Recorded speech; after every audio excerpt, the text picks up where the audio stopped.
If you've forgotten your password, or if you want to change it periodically for security reasons, you can do this easily from the web portal or via the Okappy mobile app. This video takes you through the steps of resetting your password on the web. To reset your password, click the login button from anywhere on the Okappy website. Then click where it says Don't know or forgotten your details. Click here, the reset password page will be shown. Enter your registered email, and click the reset button.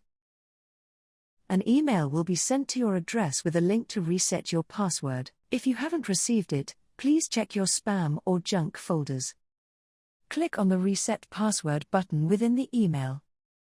This will take you to your Reset Password page. Your email should already be filled in. Enter a new password in the first password field. Confirm the password by repeating it in the second field. Click Reset. The login page will open. You can log in with your email and password.